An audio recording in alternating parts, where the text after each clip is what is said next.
हरिओम आत्मी भक्तजनों, सप्रेम जय श्री हरि। आज का प्रसंग है कलयुग में नाम जप की विशेष महिमा। गोस्वामी तुलसीदास जी बाबा अपने रामचरितमानस जैसे सुप्रसिद्ध ग्रंथ में लिखते हैं, कलिजुग केवल हरि गुण गाहा, गावत नर पा बहि भव थाहा।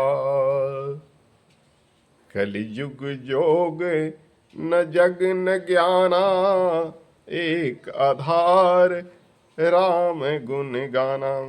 अर्थात बाबा गोस्वामी तुलसीदास जी महाराज लिखते हैं कि कलयुग में भगवान श्री राम के यानी हरि के गुण गाथाओं का ही गान करने से मनुष्य भव सागर थाह में पा जाते हैं।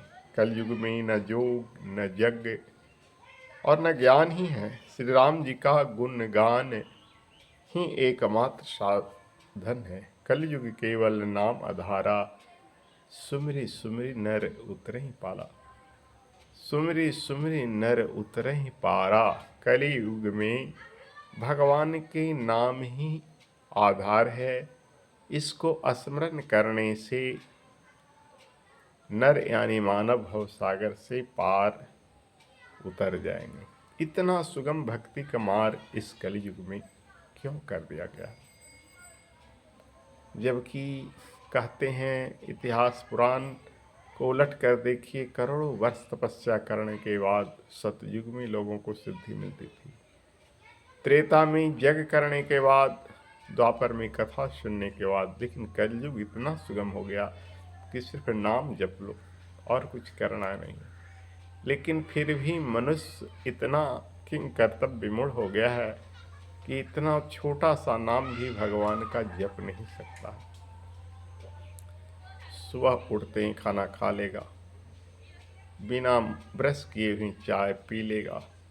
वाह रे मानव, धीरे धीरे हरि भक्ति से विस्मृत होता जा रहा है।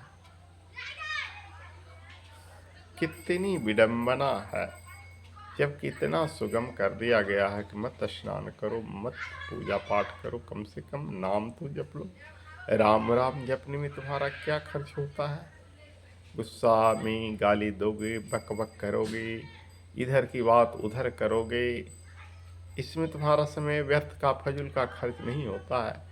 लेकिन राम राम कहने में तुम्हारा समय खर्च होता है। बकवाद करने में तुम्हारा समय खर्च नहीं होता है। झगड़ने में, गाली देने में, शोर शराबा करने में मन लगता है तेरे को, पर नाम जपने में क्या जाता है?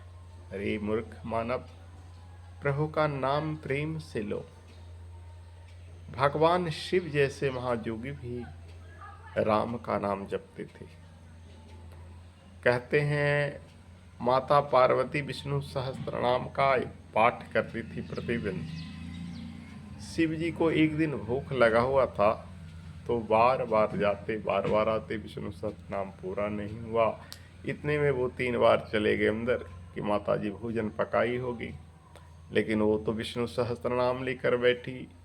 खींच कर भगवान शिव कहते हैं, अरे प्रिय, तुम उनका ही नाम इतना हजारों में रटती हो और मैं एक बार ही रट के इस संसार सागर से पार हो जाता हूँ, तो तुम भी क्यों न उस छोटा सा नाम को जप लो।